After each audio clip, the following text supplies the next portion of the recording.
You watching Truth Be Told podcast where we tell the truth, the whole truth, and nothing but the truth. Let's get into it. So we want to talk about uh, the culture and the state of the culture, and I'm talking about Black culture, Okay. our culture, and the state of our culture.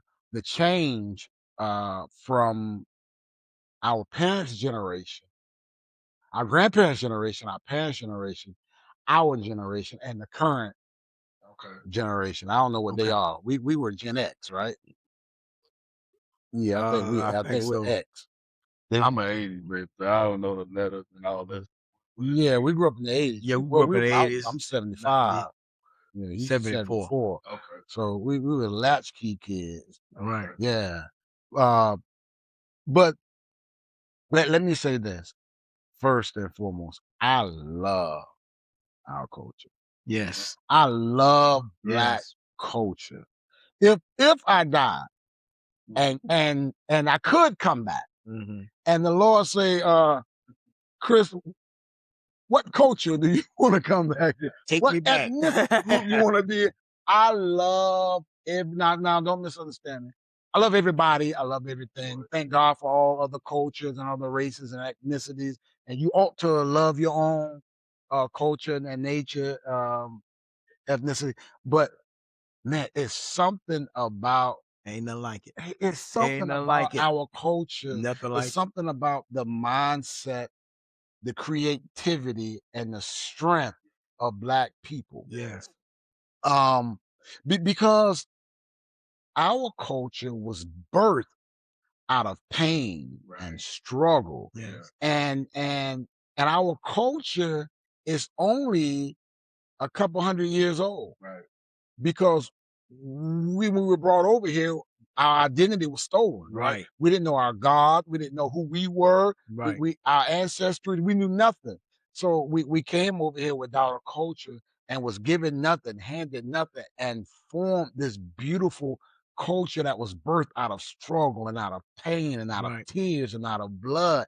Yeah. And it just goes to show how resilient and how talented we are. Now, I'm biased, but I believe that Black folk are the most creative, innovative people who ever walked this earth. I believe that. Man, I get amazed when I look at where we are now from where we came from. Yeah. Because think about this, just 150 years ago, just 150 years ago, it was illegal for you to read. That's Maybe right. 163 years. To know how to read was a death sentence. Wow. We as a people collectively, we just learned how to read in this country about 163 years ago. Isn't that something? And look at the advancement, man. Mm-hmm. And everything that was birthed out of the culture, the music, Yes. the food, I mean, just our swag in general is unmatched. That's right. Our swag stay on 10, and watch this, it's authentic. Even our slang words. It's different. That's right. authentic. That's right. And not only that, but our form of expression while worshiping Right. Yeah. It's different. is different than anything you've ever seen before. We worship when we worship our God, we worship to a degree that other cultures mimic Yes. and try to copy how we worship, how we preach, How we how we sing. teach, how we. Yeah. I mean, I love our culture from here to there. Yeah. With that being said, though, there are some issues Yeah. within our culture that I dislike. Right. I love our culture, but there's some things within our culture that I hate. And we'll get into that, and we'll see how things, in my opinion, in our culture, Mhm. some things progressively got worse, and we'll talk about why. Well, I'll talk about why, in my opinion, why some things in our culture got worse, and then you guys can give your opinion and your insight Yeah. on it. But go right ahead. Yeah. I mean, I would I want to disagree with everything you said as far as culture is concerned. You can't help but Yeah. you can't help but love it. The survivability of Black folk. It's just something like no other. You know, most of us, by nature, grew up in quote unquote impoverished homes. You know what I'm saying? Whether we was project kids or even if we wasn't necessarily project kids, we didn't necessarily have everything. There was no silver spoon. You know what I'm saying? Right. Like most of our parents, whether we was two-parent household or even one, it was a check-to-check type of thing. Yeah.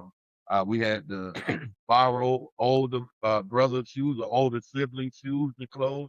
A lot of the young kids were known to have hand-me-downs. We would eat things to just put together things like one of my favorite meals growing up, man, when my grandma got that can of beans and chopped up them hot dogs. Yeah. Beans Beans and weenies. Business and that was like a Poor man meal. Yeah. but I didn't know it as a poor man. Yeah. You know what I'm saying? Yeah. You knew you eat good. It was everything. Yeah. You know what I'm saying? And Yeah. obviously, like the imitation stuff. But when mom and daddy would actually get an actual pack of Oreos, you know what I'm saying? Like the actual, the real one. The real, Not them knockoffs. not Oreo. The one that come on the commercial. Right. The house that you saw on TV. What? Yeah. You doing something? I'm trying to tell you. What? You know, you felt like, I'm trying to tell you. we got this thing going on. We doing And I it. saw this on TV. You know what I'm saying? So it was cold, for lack of a better term, but we didn't even know it because of how we survived, how we watched our parents not bleed on the kids. Right. Right. Right. But they didn't bleed they struggle on kids. That's They right. made kids feel like We all right. we Yeah, are yeah, we we- good. and the level of love Yeah. that you receive, Yeah.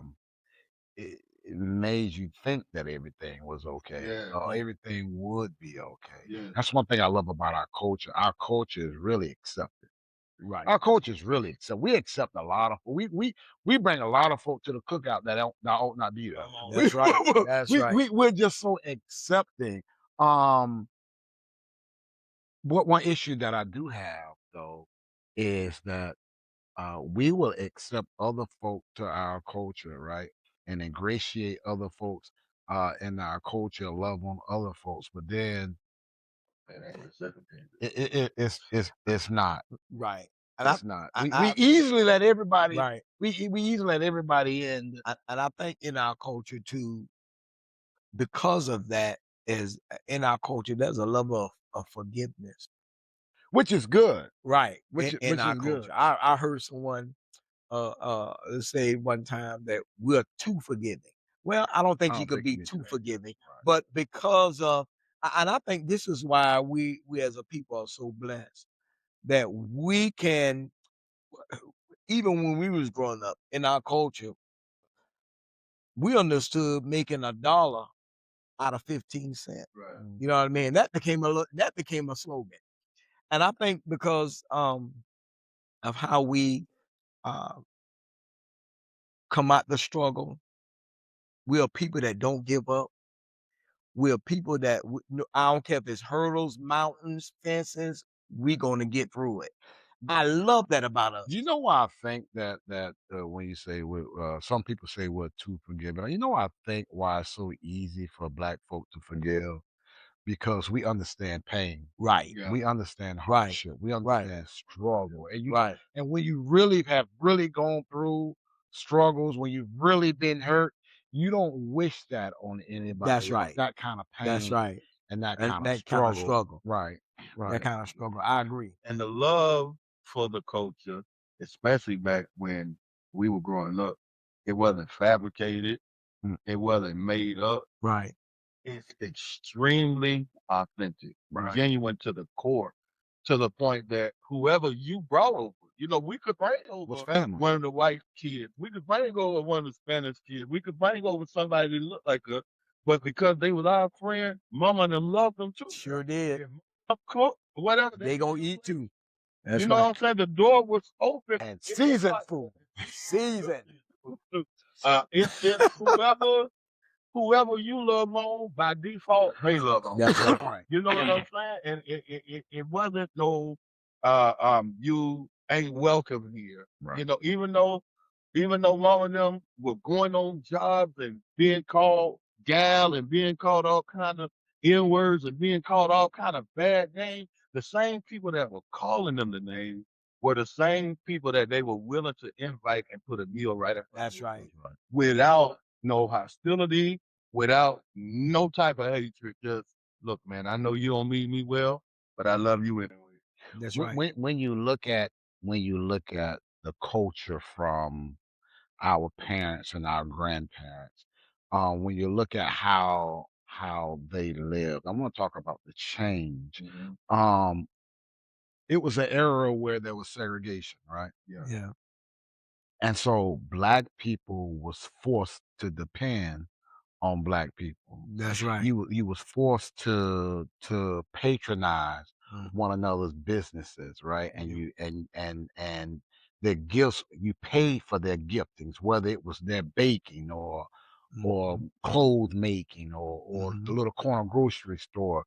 You were forced to patronize black businesses and black people. I believe black folk had more of a business sense then because Yes. we had to own our own. Yeah. Right. Right. And so with that being said, that was another level of pride Yes. um from our grandparents Yeah.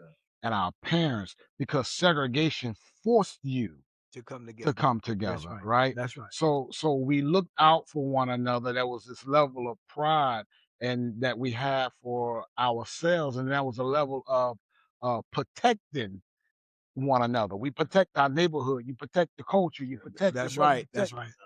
You could go to your next door neighbor and say, "Listen, I need some sugar." Right. Yeah, I may need some milk, or vice versa. It was It was a family. that's It was right. It within was the a community. that's right. It was That's a right. true community.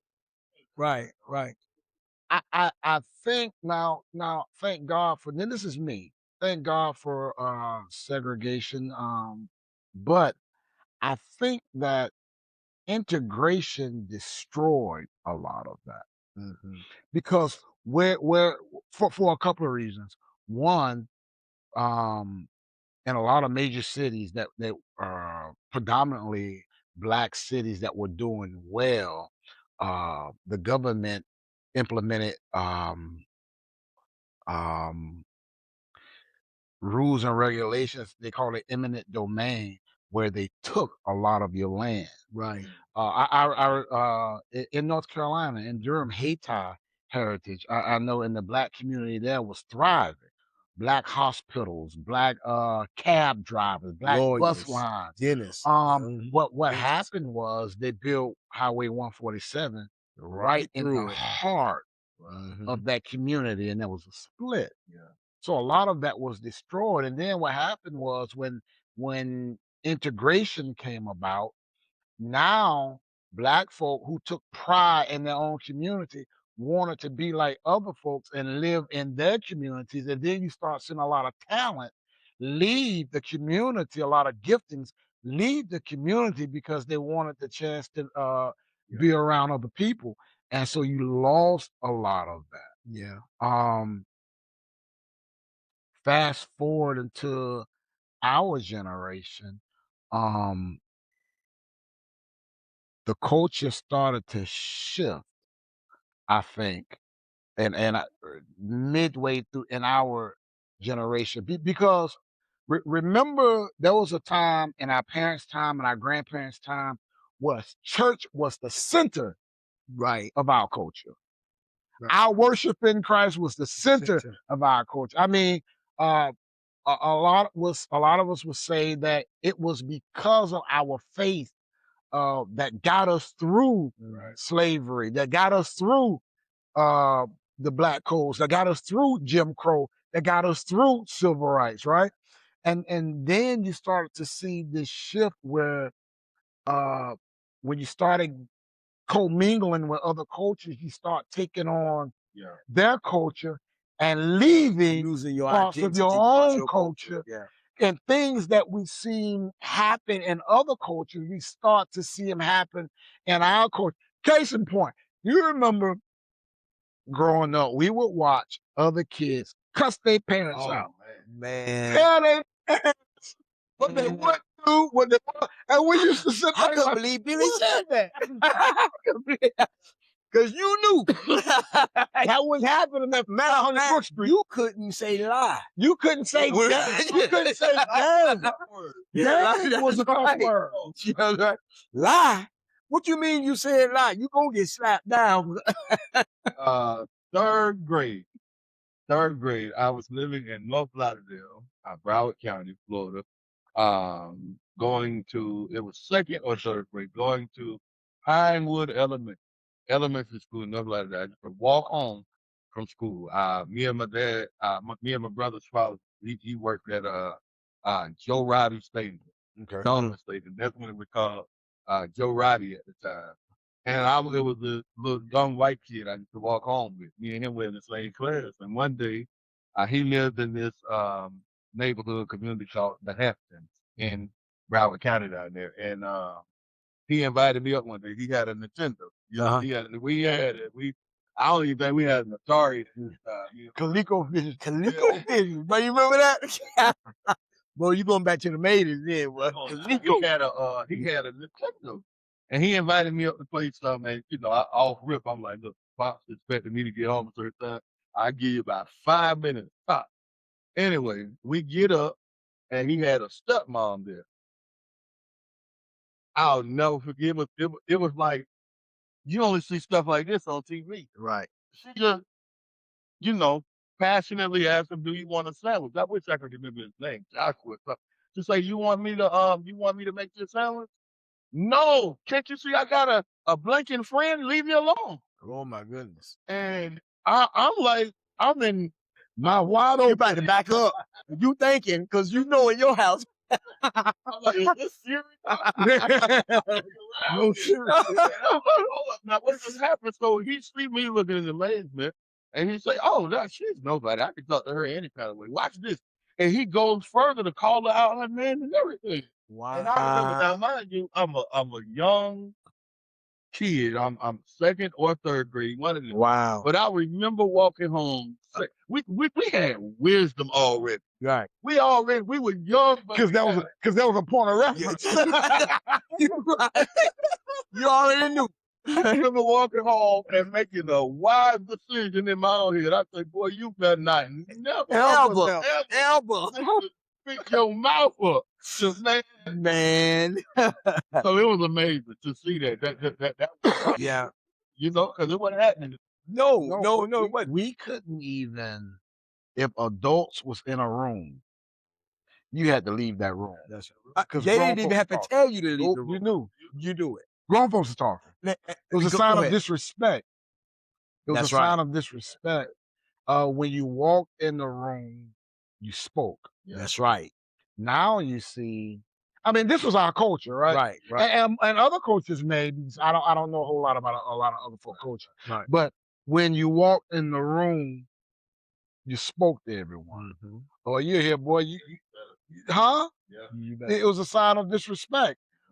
Even the respect for the elderly that we had. That's there was a level of respect. There's just certain things you wouldn't say in front of, even if you was an adult and they were your elders. There was a level of respect in our culture and our community for the elders when in our parents' generation, our grandparents' generation, and in our generation.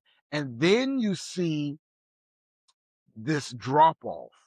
Yeah. You see this drop off in morality.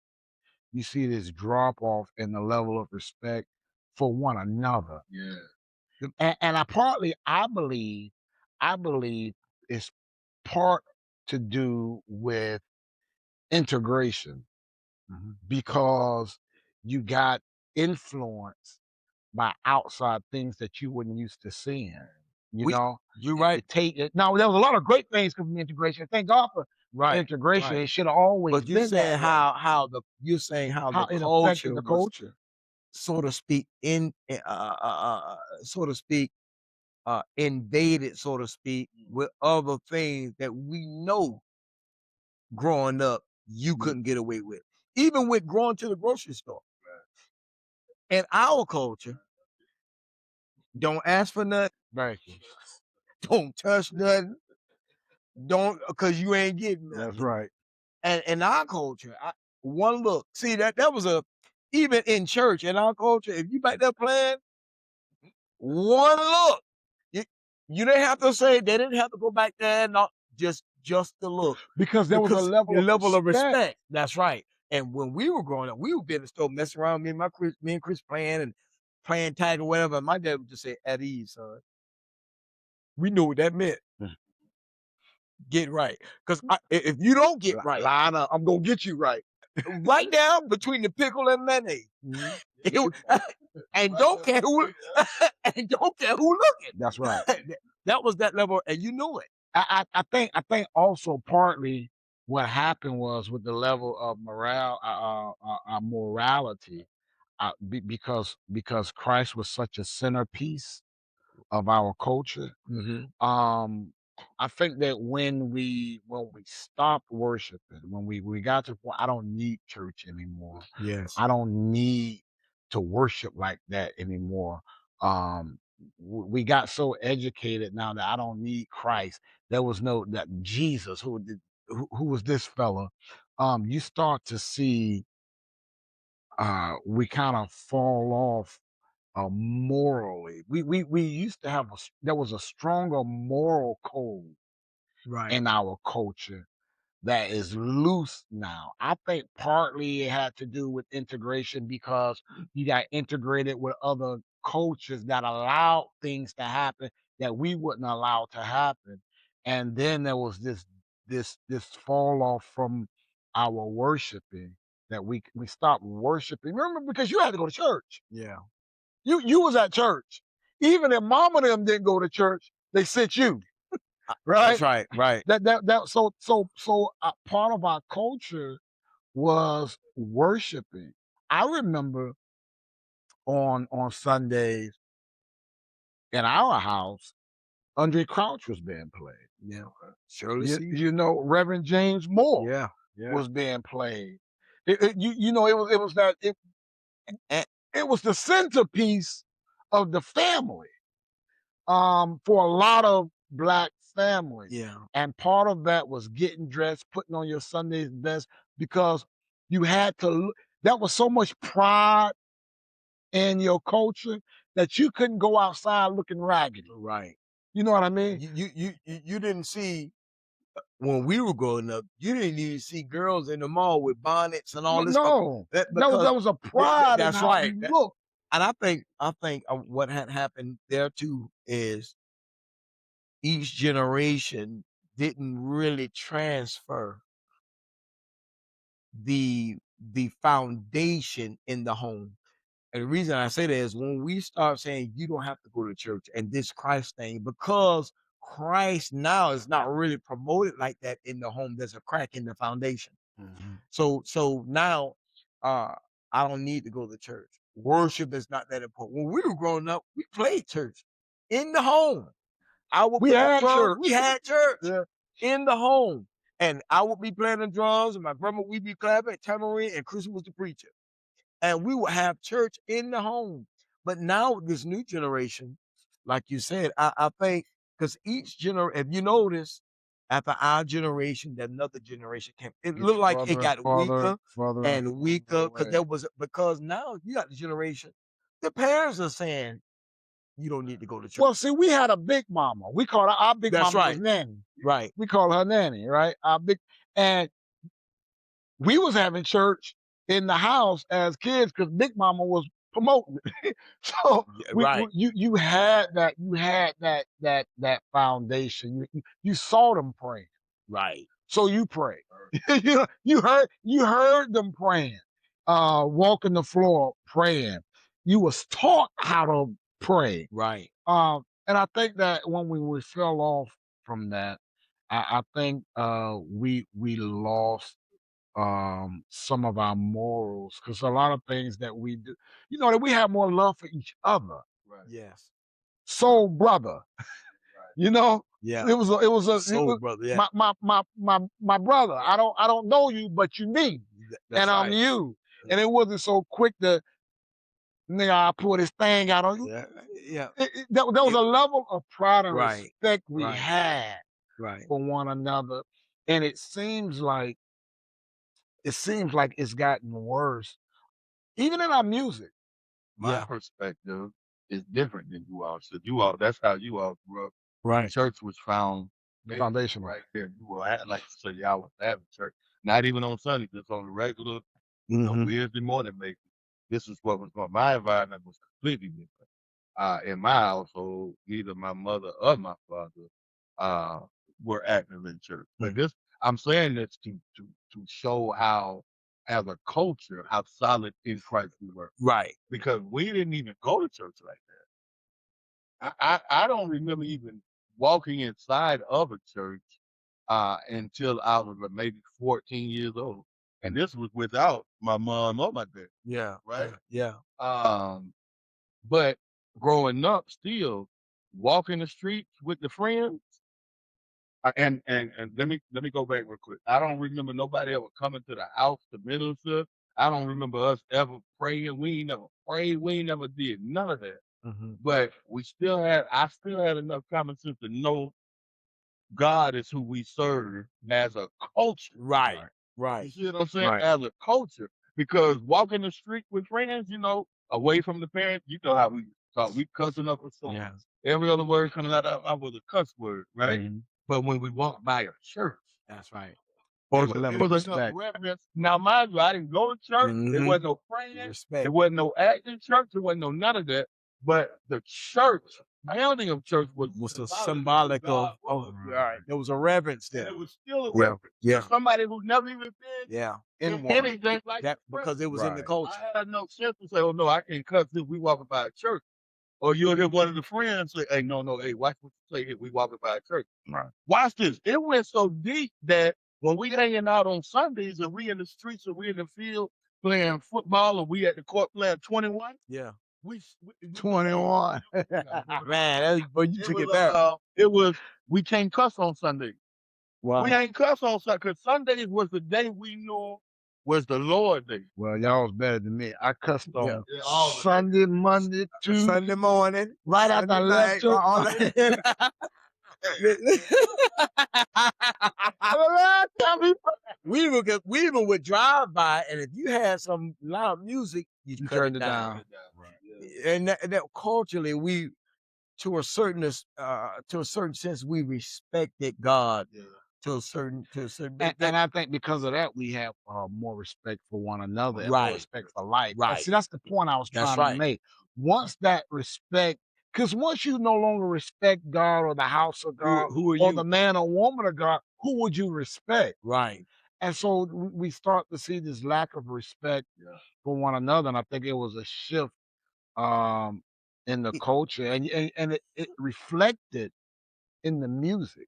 Yes. And I think because music plays a big part, yes, particularly in cultures, period. yes. But particularly our culture, music plays a huge part. See, because when we were growing up, the music was it was dance music.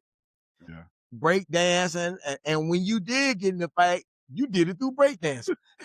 You did it through break dancing. You remember that? I mean, the culture. I mean, but during the 80s, the 80s, you had your little crew. They had that little crew. And when you show up to the dance thing, y'all Beat Street, y'all, you know what I mean? Y'all popping and locking. We had cardboard all in the middle. But what I'm saying, but then when we hit 84, 85, 86, NWA came up. It was a lot of knowledge. It was targeting. It was a switch. Yeah, it started targeting. It was targeting about killing one another. We never really had respect growing up. Not really for the police. Never. Never. We didn't have respect because how we were treated. Yeah. But then through music, NWA really put it over the top. Put it over the top. You know what I mean? If you notice, the music changed when you talk about the culture of black music. All of this music we hear now, from blues, jazz, rhythm and blues, pop, rock and roll, Mm-hmm. soft rock, hard rock, metal, all of this stemmed out of black culture. Sure did. Country western, Yep. all of this stemmed out of black Yep. culture. It stemmed from what you call Negro spirituals, right? Mm-hmm. Out of that you got blues. Out of that you got jazz. Yep. Out of that you got rhythm and blues. You Right. got rock and roll. Uh-huh. Little Richard and Fats Domino And and all them guys. all Yeah. of that. You got Yeah. all of that out of um birth out of the black culture, starting with Negro spirituals. Um, and then, like we said before, there was a shift where others got involved because now there's a lot of money. Others got involved, and there was a message that was to be conveyed. That's right. That's Um, right. and That's right. and in my opinion, it was actually a seed planted to destroy That's right. the black I culture and agree. black people. But our music is so influential in our culture that either folks stole it Yep. or they tried to mimic Yep. it. Um, Case in point, rock and roll was hijacked. Yes. So now when you think rock and roll, oftentimes you don't even think of black culture. Right. But rock and roll came out of black culture. Sure did. Black started our culture. Black started that. Um, so a lot of it was hijacked. I mean, even with Elvis Presley, who stole a lot from our culture. Yep. But then as the music progressed, we got into hip hop, and I was a hip hop head, and I know you was a Right. hip hop Right. head. So Right. I thought I was a dope MC back in the day, tried to be like Eric B. and Rakim. There being But Rakim. but you saw this shift where you once was wanted to make the crowd move the crowd through MCing and through the music. Then it went from focusing on who had the best lyrics or you're battling. Then there was a shift. And I think this is during the crack epidemic, you really start to see that This shift. shift. That's right. And That's right. now it's about everything is violence now. Yeah. When hip hop used to be either educational, Yep. you had people like African Bambaataa, you have KRS-One. KRS-One. Yeah. Either Public Enemy. it was educational, or it was to move the crowd, or it was to show who was the dopest MC to who was the best killer. So now you're rapping about killing folks.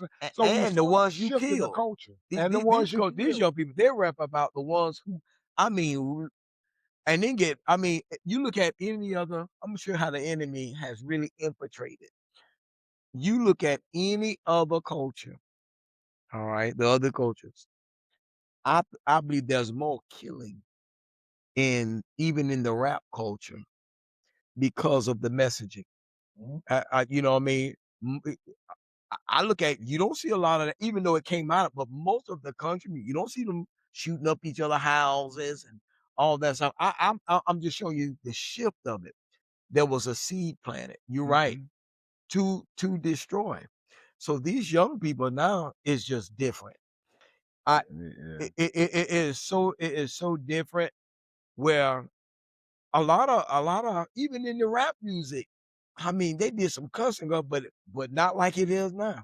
I don't know, Al. I don't know about the cussing part. I'm talking about when it first came out. Whoa, stop. Now, Wait a minute. We from Florida. We from the bottom. There was a group. oh yeah, You and I love. yeah, Too Loud. Two They did live they right. You right. crew. They did more than just cuss. So we. Yeah, you right. I take that back. Yeah, I thought I withdraw that statement. I withdraw that statement because Two Live Crew, What? 69, boys. and oh, I can't think of his name. He came out of that JT Money. What? Boys and look, and then you're right, because when I hit middle school, I started listening to the Fifth Ward Boys and Scarface. And the music changed. It did switch, and I think that helped changed the culture as well. Well, all of these things I think played a part in changing the culture. But with that being said, well, even with the issues that we have within our culture, um, I got to prove that I'm tougher than you. Yeah. I'm badder than you. You can't look at me a certain way, or I take it as a challenge. Even with those things now in our culture, I still love Yes. the black culture. Let me tell you something. Everything that Even our fashion, man, even our fashion, even back in the day we were growing up, the bell bottoms, the big collars they would wear, the butterfly the collar, butterfly collar, and they even came back out. Even in the 90s, polka dots. I mean, that was big. The high top, the hammer pants. the hammer pants, that culture. I was looking at a picture of this. Man, we were just kind of wild. The shell toe But, yes, Adidas, sir. the fat shoestring, But you know, the gummy pants. that's right, the gun pants. But our culture, yes, sir. Yeah, with the dot right there. I don't remember the duck. The duck the tail. ducktail, the high right, low left. But the culture was so fascinating. Even our fashion transitioned to other cultures. Yeah. It's just something about the the swag. Yeah. Watch this. Even our slang words. I was at work the other day, and two guys was like, "Yeah, that's cap." And the postmaster was like, Yeah. "What's that?" And where did you get that from? I said, well, it come from the black culture, so she didn't understand because even our language transition. You know what I mean? It's transformed. Man, It, it's nothing like it ain't it's nothing like it. Nothing black like it. culture. Nothing like it. You think about our clothes, our language, our vernacular, our foods. Yeah. I mean, Yeah. soul food. It'll kill you, but but I'm talking But about now it's a delicacy. the best Yeah. the best eating you'll ever have, and you see the world gravitate to soul food, to the music, to the fashion, to even the way we walk. It influenced the Super Bowl. Man. Now listen. All our lives growing up, the music influence when you see the whole Super Bowl, West Coast, East Coast. I mean, rappers. I mean, our dancers. Even when they go on break, they playing black culture music. You seeing it, the influences even in the commercials. You hear a lot of the black culture music even in all of the commercials now. Question though. And yeah, right. Question. Do you believe that our culture is being hijacked? Somewhat, yes. Culture vulture? Somewhat. Somewhat? I Explain it somewhat. I think it's you can't really lose the identity of where it came from. You can't? I mean, you know what I mean? It can't be stolen? No, when I say identity, you know where it came from when you hear the music. Your generation, but what about 2 generations after yours? But I think there's still a rhythm and blues there where this generation, I'm thinking now. Well, let's look at rock and roll. If you ask the average 25-year-old or 30-year-old, I see where you're going. where did rock and roll come from? They wouldn't know. You're right. They wouldn't know that stemmed out of from the black culture. They wouldn't know that. That's true. If you look at Asia now, there's I forget the name of what was it called? K-pop. Okay, K-pop, hip hop that they adopted there. I've heard them. So that there's a generation now that they invented. Right. Wow. Yeah. It's been hijacked. So It's been hijacked. Yeah, it's been hijacked. Yeah, it's been hijacked. It's so easy to take something from somebody that don't know that they got it. If you don't know you got it, if you don't know it belongs to you, it's easy to just, hey, let me go ahead and get this effect because you don't even know your value. You're right, because even And a then lot they of make billions off of what you was making a few Even- hundred thousands. even a lot of in the black culture, inventions were hijacked. It was a hijack. And you were just hijack and take over. You're right. We've been programmed to think that even in terms of invention, if we bring something of value to the table, we've been programmed to think that just us inventing it is good enough. Right. Not looking at the agree. business end. Right. Get to the table and give a $1 billion product away for just $1,000. We see it as a win. Right. That's hijack. That is hijack. Because you didn't understand the value of it. That's right. That's right. That's right. And That's right. and culturally, through integration to some degree, we've lost that. We've lost our value of understanding what we actually bring to the table. So we lost a sense of ownership. Right. Right. And I of ourselves. Yeah. Right. Ownership of ourselves. We Right. lost who we're losing okay. and lost who we are. And we're losing The value of who we are. value Right. we are. And we're losing it by being at war with one another. And we other with one another more than anything else. and other people see our value, but They we know don't. the value, That's right. But we don't see it. That's right. That's They right. see ching ching. That's right. Mhm. That's right. So even the music been hijacked because there's a narrative being pushed, and we gonna make bukus of money off. Yeah. We'll pay you a little money and give you a little $1 million here and there. But the record companies, you know what I mean? Because we want that narrative pushed. You know. And I ain't trying to start that, but Yeah. think about this though. Let's be real. NFL, right?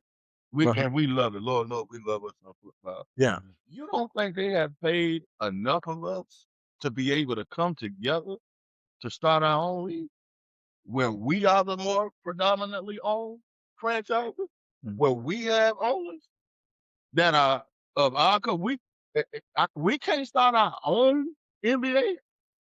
We can't start our own NFL if we would just come together. It's It's it's enough money to be made. Or NBA. Yeah. I think Cube was trying to go that Right. route with the big three. Yeah. See, he was fought against too a lot. Yeah, it's fought some backlash on Yeah. and to the point that obviously he would have to go in and get some retired players that no longer obligated to an NBA contract, Right. et cetera, et cetera. But you mean to tell me in 2026, coming out of 2025, we can't put our minds, and I mean as a culture, we can't come together and build our own. Do you think it's an instance But the where? league is predominantly our color. But do you think it's an instance where we don't trust one another? Of course. Yeah. Why do you think that is? Why? That's part, to me, that is part of what was integrated into us. It was that separation. Yeah. You put us against. That's how you destroy us. That's right. But it's been like that since slavery. It was the house and the The field. house Negro. Yeah. Methods on how it's been integrated into us is different. But it's been that same. Your playbook is still the same. Concept. Yeah. Right. Right. I remember I was working a job. They gave me they wanted to give me just a real good position. I knew the job real good. Very good a corporation, very good company, make buku money. And I knew the job real good. And they wanted to give me a high position. But on their job, during a lunch break, I had a crew of about eight black dudes. All of us went to lunch at the same time. Yeah. You know how that is. 8 black dudes get together. We talk each other. We loud. Yeah. You know Right. what I'm saying? You know how. But loud for no Loud reason. for no reason. We laugh loud. And we Right. talk with passion. Uh-huh. And we don't even be arguing, but Sound like a fight down the street. sound like a fight down the street, right? But they called me in. I'll never forget. They called me in the office, and I made just some upper ups that were not necessarily my color. They called me in and they said, "We have this position available for you, but you can no longer be around your friend. You can't be seen doing or being around us no more because of this position we want to give you. In other words, you can't look like what's underneath you, so to speak. Wow. Right? That was the offer to me. I didn't want it. I asked about the money so much because that's what made me not. The money wasn't good enough for me to say, okay, whatever. However, the offer was still there. Right. You see what I'm saying? Yeah. And a lot of a lot of why we are at each other is because that offer came. Right. That offer of, hey, listen, we want your value. We don't want you to give your value to your own. Give it to us and let us market you. Get away from your own. We just kind of separated from each other. Could it Yeah. been an instance where they're saying where we see you, where we see you could be, Mhm. you got to get away from where you are in order to grow the world? Could it be that? What was stopping me from getting there with all I do is just go to lunch? How couldn't I get there without that? Because he said, You, we don't want you to be seen. you don't want to be seen with them. Now, I so in other words, influenced negatively by being with right, them. They just said they saw a we game. want to separate y'all and make you look higher than you know what I That's all game. like my boy on Right. one of my favorite movies, Django. Yeah. When he rode up on that horse Yeah. and son Young say his name. Right. He supposed to be walking like the rest of them. Exactly. Right. They want to try to put you somewhere to make others offended and make you look down. But I don't want to look down. That will cause conflict between your friends. Yeah. But wow, that's something else. Gotcha. But this is the world that we live in. And so I think our even even in business, Mhm. you will find that, especially, if you got people that are in business. Like, for instance, when I was in real estate, it's funny because all of us, a lot of the guys are like, we would kind of hang together. We go out there, we kind of hang together because we're gonna be talking Mhm. culturally stuff that other cultures wouldn't even understand. We got to break that up. You know what I mean? Even in school, Yep. Chris, when we were up in school, when we hung together, all of us hung together. They got to break that up. Right. Even out of school, we got to break that up. Let me tell you something. If our culture come together as one, listen, man, listen, Yeah. great. I mean, because listen, there are a lot of guys who carry great giftings. Now we don't. Now there are other cultures that have great giftings. We understand that, but we're talking about black culture. Great giftings. I go to the prisons and teach. Yeah. Talent, man. I mean, talent among, because I speak with a lot of black men. I mean, talented men, talented in writing, talented. A lot of them have great business ideas. A lot of them invent things in prison. You like, man, you made that in prison. Yeah. You know what I mean? But because of narratives that've been pushed, causing influence sometimes, and it's just to stop the influence of our culture. Well, I believe there are a lot of people who love our culture, I believe who that. want to mimic our culture, but don't want us. Right. No. I don't necessarily think it's to stop our culture. I That's think what I think it's I think I worded wrong, but I think it's to hijack our culture because there's a right, lot of people that love our culture. I mean, but just don't love you. right, I want your culture. I want all those giftings. I want all that. I just don't want you. right. And then I'll change it and make it mine. Even when you look at church and how for years in our culture how we've done church, how we sing, how we worship in church, Yeah, our style of preaching in church. yeah, And then you look at other cultures who You see that. now you know trying to preach like us, trying to worship like us, They got the trying organ to in the shout and dance. Yeah, they got the Hammond behind like us, and I guess you can be flattered yeah. by it, but my question is, at the end of the day, what's the agenda? Is it to steal our culture to the point where because we've lost so much that's been stolen We out can't of our culture? we can't let this new generation forget. We can't. And you know, we can't let and now our culture is starting to try to be erased out of history. Right. So we can't, and I think it's upon us to teach our children and to instill within our grandchildren, you know, these Teach our cultures, history. teach our history and foundational things. You know, when I was a correction officer, I would talk to our young men. They don't care nothing about no history. Right. But you need to know where you come from. Right. You need to know the struggle. Right. And you need to know I don't need to vote. I don't need that. That's the you need to know the struggle of why a lot of our people were killed because of that. I think that's what made our we're passionate people. Right. Not all a lot of coaches that are real passionate. But we're passionate Right. people. And I think partly so because of the struggle, because we had to scratch and fight Yeah. and fight for every drop, right? Yeah. And so that's where the whole pride came in. And I don't mean pride in a negative way. Right.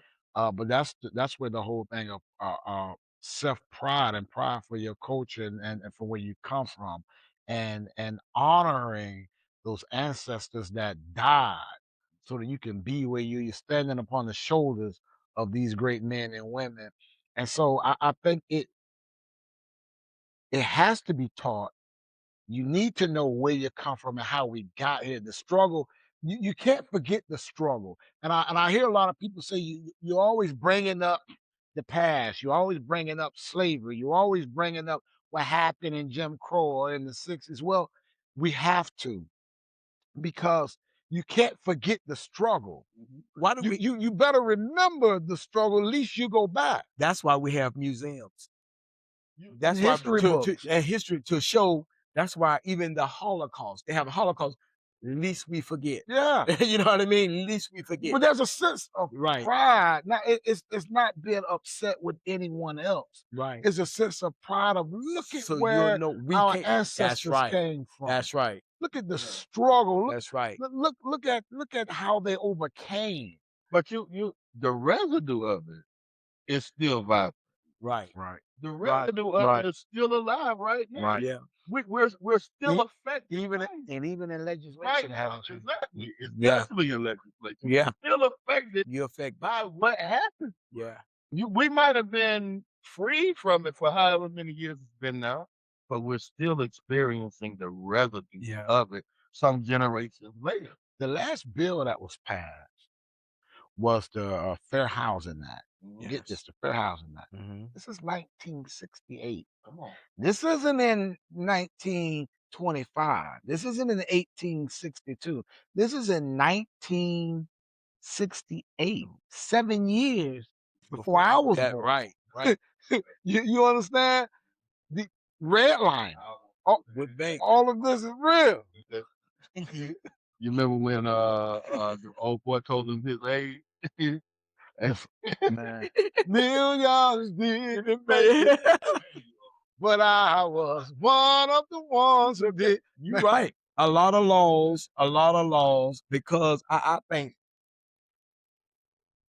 a lot of laws were like redlining to stop the advancement of a lot of things. And people. That's right. And to stop the advancement. So we're gonna separate now, you know, and what we're gonna do is you stay over here. And then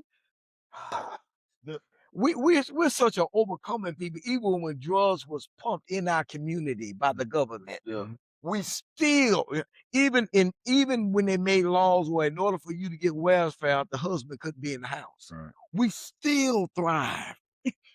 I'm trying to tell you, man. Yeah. We've overcome We and overcome continue a to lot. overcome. Right, right. The scripture actually said, lest they grow stronger, lest they grow Yeah. bigger than us, Mm-hmm. right? And We overtake talking and about overtake us. overtake us. Uh-huh. We fall right in that line. I'm telling you, we Yeah. fall right in there. In struggle, slavery, whatever we want to call it, did us a favor in the sense of how it united us, how it kept us Yeah. to be able to even build the culture that we're talking about right now. Yeah. I would say this. I wouldn't say slavery did. I would say segregation did because we was forced to live amongst each other and Right, depend on one another. Right. I don't see nothing good coming out of slavery. No. I don't see Yeah. it. But I know where your heart was when you said it. And you would Yeah. say, but preach, I see your heart. But you're right. But yes, Right, because segregation caused us to really knit together You had to link because the laws weren't leaning in your favor. right. And so you had to come together and what you need. And integration, I think, watered down. And in a lot of instances, like I said before, the talent left the community. Think about this. Think about all of the talent that was in HBCUs before integration. Think about it. North Carolina Central University. They plug Eagle Pride. Think about all of the talent that was in those HBCUs because it was illegal to integrate. Right. Then powerhouse. And then once integration, because you're segregated, but once integration uh, came about, you see the diminish of the athletes at the HBCUs because everybody want to go D1. Everybody want to go to these big schools. I was talking to a gentleman in the gym a couple weeks ago. Elderly man. He went to New Smyrna High School, and he was talking about in the '60s when it was segregated here, how Chisholm High, how the athletes there were so awesome. And they were afraid to play Chisholm High. Yeah. Because Yeah, I heard these that boys before. was just so dominant. And then as integration came, we left our communities and we ventured to other, which is a good thing. Right. So you're Don't not saying, misunderstand so what to I'm make it saying. clear, you're not saying that integration was just bad. No, I'm just saying You there saying were what some it done. things. There was some things That's that right. happened that wasn't favorable. Right. Wasn't right. Yeah, Right. that wasn't favorable. Right. And I think that we adopted. I think we're adopting a lot of other cultures, and you start to see a pivot in our culture. Things that we would have never done and we would have never said. We would never allow. We start to allow in our culture. Yeah. Because being exposed. I think that's one reason why. Anyway, being exposed but I don't want it to seem like I'm against it because I'm not. I'm all for it. I think we should have never been Right. segregated. Right. We should have never been. That wasn't God. Yeah, we should have From the never jump. been. That wasn't But I'm saying because of integration, we lost a lot of our, if I can use the word, cohesiveness. Yes. Togetherness. Within the black culture. Yeah, we see things. It was so uncommon to see mass. It was so uncommon to see a black boy, teen, whatever, shoot up his family. Things of Right. that nature. Yeah, it We, was we, uncommon. we weren't doing That was an anomaly. stuff like Yeah. that. Yeah, we wasn't thinking about taking no gun and shooting. Man, the one it was, I think it was last year, the year before last, but the boy killed his grandfather. I shot him and then pushed him off the second floor Yeah, over the grandfather. Didn't want him smoking weed in the house. Shit. Things of that nature. And it's these are things that wasn't part of us. So I definitely agree with what you're saying. We not lost though. We not lost. We losing ourselves, even with my class growing up, there's a lot of people I could talk to from the same exact era as me, the same age as me, came up in the same class, graduated the same year, and their mindset is, I didn't like the way I grew up. It was too strict. It was too stern. Right. It was too, we had, so they see the growing up era as a negative more than anything, to the point that now for their kids, Completely kids opposite. ain't got to say no yes, ma'am, yes, sir. Right. Kids can call them a lie all they want. Yeah. Kids can just pretty much do whatever they want to. You know what I'm saying? Kids can go, you can be in aisle 7 while your kids is in aisle 2. Well, you never Setting it up. Huh? man, we would never. Your kids, That's right. you get called to the school, you go up there with the mindset to tell off the school. Right. You ain't think Instead of about your checking kids. Man, Right. let me tell you something. Yeah. We was afraid when my daddy showed up. We So ain't it because ain't, it ain't, to me, it ain't, man. it's not all based off generation. It's some of this stuff is just based on us who have grown up that wanted to get rid of and negate And that's a the dangerous culture. thing. And that's That's the a Didn't dangerous. didn't That's a dangerous appreciate thing. implement. didn't appreciate. We didn't. Right. totally. Right. So the question is then, what do we do to strengthen our culture? What do we do to strengthen it? What's the plan to strengthen our culture? You want to start that? Go ahead. I'm by you. Right back to the foundation, Yeah. Which is which is Jesus Christ himself. Yeah. Because You have even to. when Jesus was the foundation, you see how y'all say what y'all like to listen to, all the rap and stuff. We could listen to all of that. But go right We back. still But had we are. Yeah. That's right. when there's a backbone there, right. when there's a source of strength, when there's a sense of morality in the back of our mind that says, look, at the end of the day, God. God. Right. All right. When it's all said and done, God. That's right. God. When there is no, at the end of the day, God back there, Right. that's free room. Subject to Right. do anything. You subject to do absolutely anything. So when Christ is at least the foundation, Right. we might get caught up in a whole lot of other stuff. But that foundation. But the Still foundation, bring them up in a way that you So you got something you can build on. You got something you can build. Even the men that I talked to, I've been going to the prison since 1996.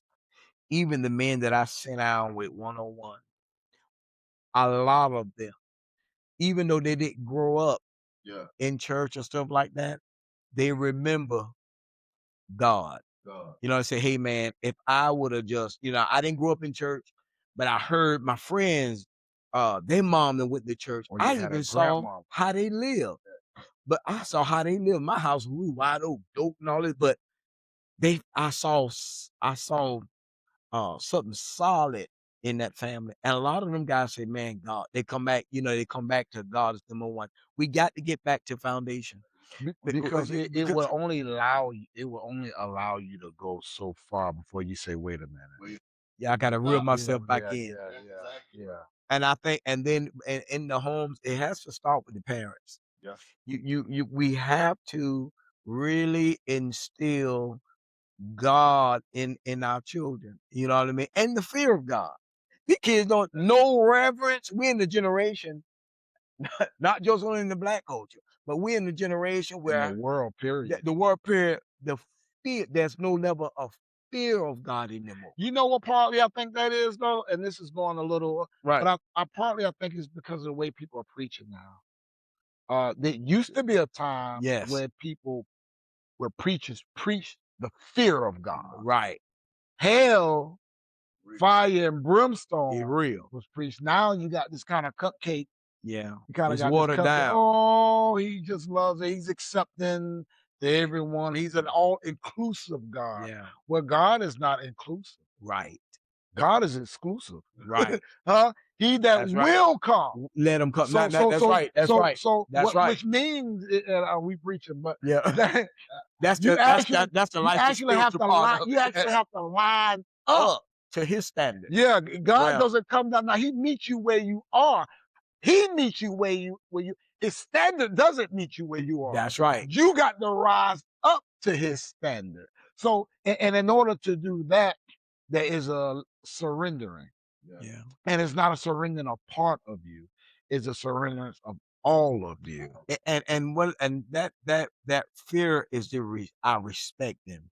Correct. You know what I mean? I reverence who he is. Even when we were growing up, Chris, before I went to the club, Watch this. The guys I was going to the club with, I pray before I'm you- anointing. Listen, I'm anointing them with oil. We get ready to go. We about to go do some damage. But let me anoint y'all first, cause we need to be covered. We going to church. We got dope in the car. We got weed in the car. We got guns in the car. But let me anoint y'all, because I understood. I thank God. look out for fools. Right. I thank God for that foundation, we did the same thing. because it limit, even when we was getting ready It to limit rob, how much you was gonna do. that it pulled me back. It was a, yeah, Right. it had a pull, but it had a line. Right. Now I don't think there's a line. Anything goes now. We was getting ready to rob somebody one day. I never grew up doing no stuff like that. You know better. I know better than that. And right before I was with a guy, and he had the gun on, I said, "Now this is how we gonna do it." And the guy was coming. We was on University of South Florida campus. We on college campus. And I can, in my spirit, I have not now tapped on the Holy Ghost, but in my spirit, no. See that line, you about to cross the line, because he could have been killed, and here you is, now you got life, but I got purpose for you to go into the prison. But because of foundation, you right, Chris, that line, I just couldn't cross it. I was there, but the fear of some in me was saying no. Man, I remember. Don't you know what I mean? I remember. I think it was my senior year in high school. Algie had went off to college, and then something happened. He ended up coming back home. Taste that, Brent. That was a line. That was a line he crossed. Hey, that was the line of that foundation. Yeah, had to come on back. Hey, so peep game. I come in the house, and on the end table, full of weed. I'm bagging it up, and my parents are gone somewhere. They must have been at some church convention or something. Yeah. But I walk into the house, and I see this weed on the table. I don't know if you was by yourself or with somebody else. I was. Don't say the name. I ain't gonna say the name. And then I walk in, I say, "What are you doing?" What were you talking about? I said, "Man, we wasn't raised like this. I remember you said that to me. We wasn't raised. We don't do this. This is not how we was brought up. Now we grew up in the project. Yeah. Most of the people around us sold dope, sold weed. They did what they did, right? But we wasn't raised right. So, man, what you doing? I'm looking at him like, and I'm thinking to myself, you big dummy. That's how the devil had you look. That's how the devil had. There you go. But it comes from the earth. You see how it made it up? It's herbs. It's coming from hot man.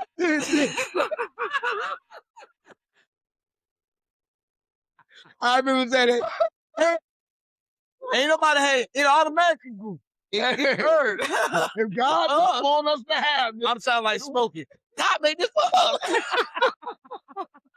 us. But you see the foundation. Oh, God. I knew it was wrong.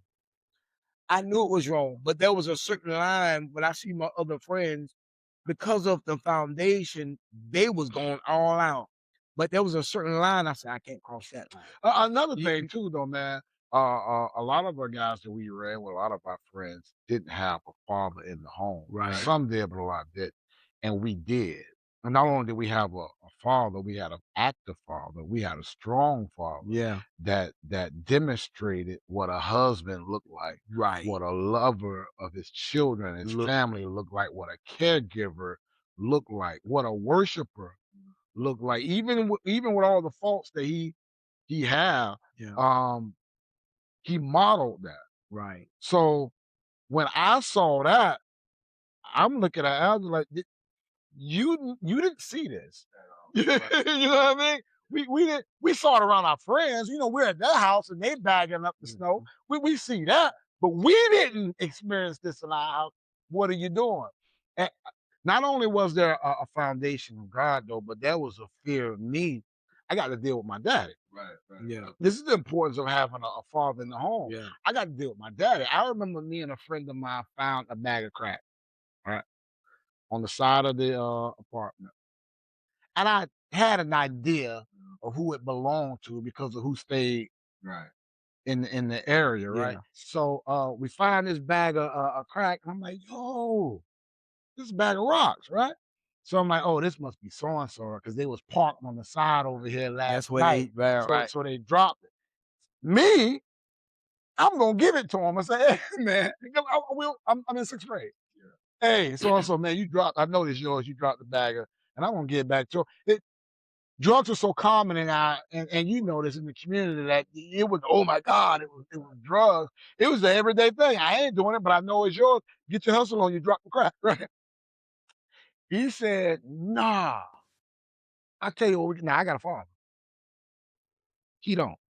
Right. I tell you what we can do. Sell it. Yeah, man, let's sell this, right? We can sell this, flip this, and I know we can get some more from, and man, we can start our own little enterprise. I say, you must not know Who my daddy is. James Hill. I said, man, I ain't my daddy killed. I ain't even think about the police. My I daddy ain't thinking about getting locked up. My daddy go. I said, man, my daddy killed me. You ain't got one of them. I got one of them. You know him. Nah, man, I'm not doing And that. that's that right. What happened was he ended up doing it with a family member of mine. They both end up hooked years later on the product that they Yeah. started pushing. They both was in and out of prison. One of them was murdered. Now, that could have easily have been me, Yeah. but I had a black daddy. Strong black daddy. Yes. Yeah. Who was it? I mean, I had a James Evans on Good Times in the house. I had an Uncle Phil. Yeah. You know what I mean? Yeah. And so, That no, foundation, man. Yeah. right? No, Even when man. I was out there, even though I was out there, This dummy here, boy. I was not there long though. I was not there long. Yeah. I was not there long, Yeah. but I was out there long enough. And I think, see, I used to go to church. I used to go to school with book bag. I mean, with satchels and all that. But when I got a little gangster when I hit like 10th grade, 11th grade. But I was not there long. White. Even after high school, I wasn't out there long. But because of foundation, You the can only go foundation, so far. I could before go, and the guy's like, come on. I remember I was with a certain individual. We was in the house. It was so much dope in the house. I'm scared.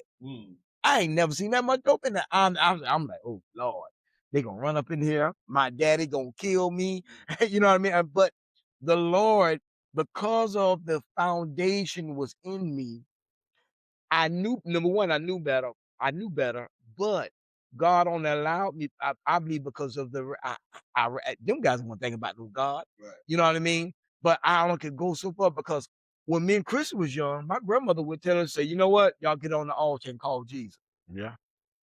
You That talking about foundation, 5, yeah, 6 years old. until we called Jesus, until tears begin. I mean, Yeah. a real cry. Yeah. Not just I'm crying because they told us to do it. Yeah. I mean, a genuine from the heart crying out to God from a child. Yeah. The enemy knew it. I So thank God for a big mama. That's why I love yes, our culture. yes, our culture She put something in in us. us Mhm. at that young age, man, that even though we went away and did our own thing, You're gonna come back. you had to come back. There's a Lord, if hook you in you. allow me to live longer. There was a hook in you. Yeah, you had to come back. There was a hook in you. It was always drawing you, but when the timing was right, it pulled you. I'm gonna tell you what she did. Phenomenal woman. I'm gonna tell you what she did. We had to been about, I was probably about 6, Algie was 7.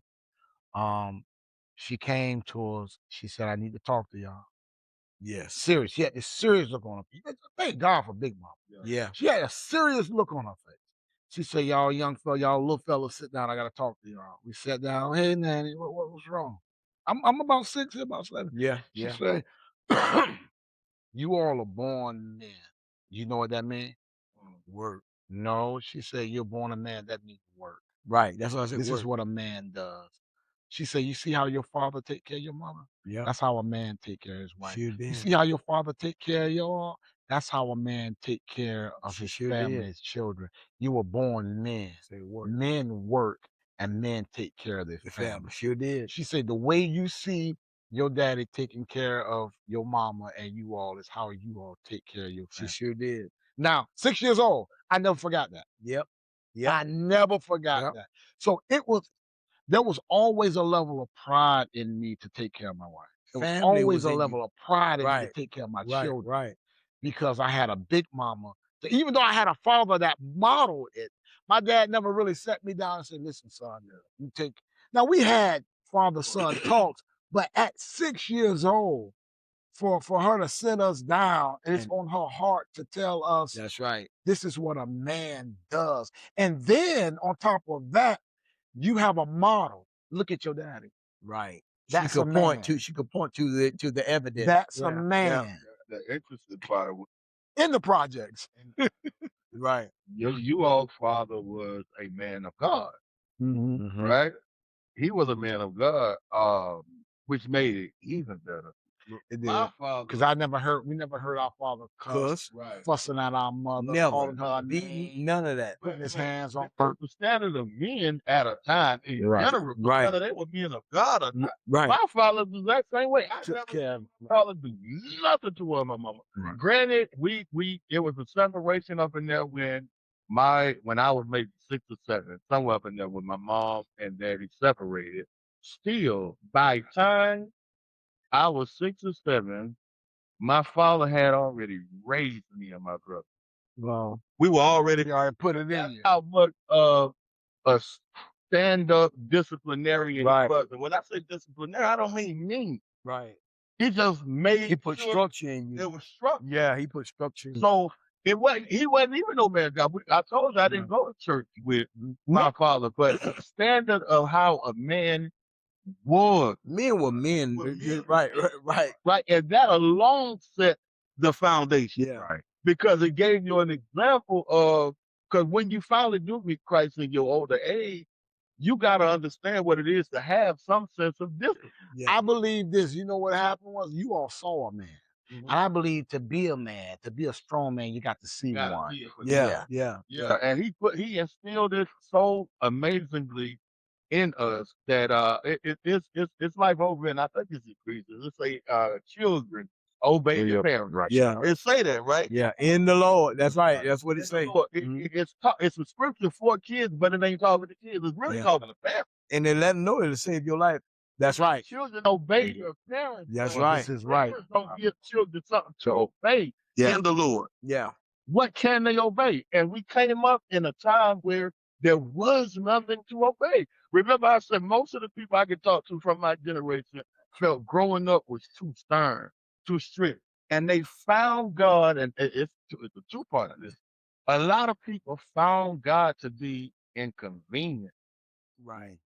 They found him to be inconvenient because they were being drugged to church, and they was never able to distinguish the difference between church and God. It was Right. My kids. Right. What a lot of us we fail to realize is God don't just save us from sin; He saves us from us. Right. He saved us from Destruction. exactly. He saved us from the stuff, and I mean that as a culture. The second we took him off of the foundation, I know for a lot of kids it was the inconvenience to be drugged up in church and have to go to church. Even when mama and them wasn't going to church, you still had to go to church. Them same kids said, when I grow up, I ain't doing and I get my own kids, it. I ain't gonna make them go to church like mama them. But little did you know, they were saving your life. Right. And what They And building structure. right. That's right. They're putting it in you. Absolutely. So a lot of the ones that we done brought up now and that are being brought up, they don't know what that is to be in a church like that. And you look at the ones that's saying that, and you look at their life, and you see how well they're doing, and you say, "Wait a minute now, it worked for you. It worked for you. It put something in you that won't allow you to go." But so there was a level of standard in you. There was a level of moral. You just wasn't wide open like that, so to speak. Yeah, you was you open. may have did your thing at Freaknik, but you was only gonna go. It's on tape. Hey, Hey, that's our time. yeah. We got to. Yeah, y'all gonna take it Look, somewhere else, and we ain't. you ain't It gotta ain't that go. kind of podcast. Yeah. So, but you know what? The thing is this: life. Yeah. At the end of the day, truth be told, Yeah. life is spiritual. Always. There's a spiritual aspect to everything Always. in life, Yeah. and I think if you recognize the spiritual part of life, it helps you to cope with the physical part of life. Yeah. Understanding that life is spiritual.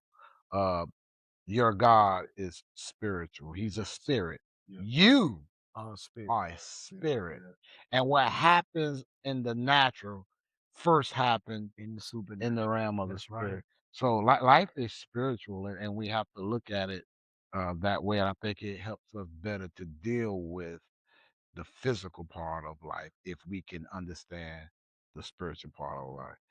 That's our time. We're out. Peace.